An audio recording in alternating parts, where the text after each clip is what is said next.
అందరికి నమస్తే. మీ తల బరువు ఎంతో తెలుసా? సగటు మనిషికి 5 కిలోలు. కానీ ఈ 5 కిలోల తలను కాపాడే ఈ 500 గ్రాముల హెల్మెట్ పెట్టుకోవడానికి మాత్రం ప్రాణం పోతుంది. మీరు కేవలం బైక్ మీద వెళ్ళడం లేదు, మీ వెనుక మీ వయసు మీద పడిన తల్లిదండ్రుల ట్రీట్మెంట్ ట్రావెల్ చేస్తుంది, మీ భార్య మెడలో పుస్తల తాడు ప్రయాణిస్తుంది, మీ బిడ్డ భవిష్యత్తు ట్రావెల్ చేస్తుంది. ఇప్పుడు మీకు ఒక కథ చెప్తాను. ఒక కాలనీలో ఉండే ఒక అబ్బాయి 2 నిమిషాల్లో ఇంటికి వస్తాను పని అయిపోయాక అని వాళ్ళ అమ్మకి చెప్పి ఫోన్ కట్ చేశాడు. హెల్మెట్ పెట్టుకోలేదు, రోడ్డు మీద ఒక స్కిడ్. ఆ 2 నిమిషాలు ఇప్పటికీ వాళ్ళ ఇంట్లో ఏళ్లుగా కొనసాగుతూనే ఉన్నాయి. తలుపు దగ్గర వాళ్ళ అమ్మ ఇంకా అతని కోసం ఎదురు చూస్తూనే ఉంది.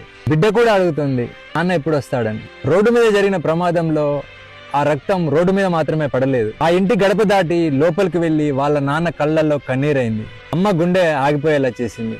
ఆ రోజు ఈ 500 గ్రాముల హెల్మెట్ లేకపోవడమే ఆ కుటుంబానికి జీవితాంతం శిక్ష అయ్యింది. మీ కుటుంబానికి మీరు హీరో కావాలంటే యుద్ధానికి వెళ్లే సైనికుడిలా ఈ హెల్మెట్ అనే షీల్డ్ ని ధరించండి. హెల్మెట్ మీ తల మీద ఉంటే మీ కుటుంబం గుండె మీద చేసుకొని ప్రశాంతంగా ఉంటుంది. కార్లో వెళ్లే వాళ్ళు సీట్ బెల్ట్ ధరించండి. డ్రంక్ అండ్ డ్రైవ్ అస్సలే చేయకండి. ఆలోచించండి. Thank you. జై హింద్.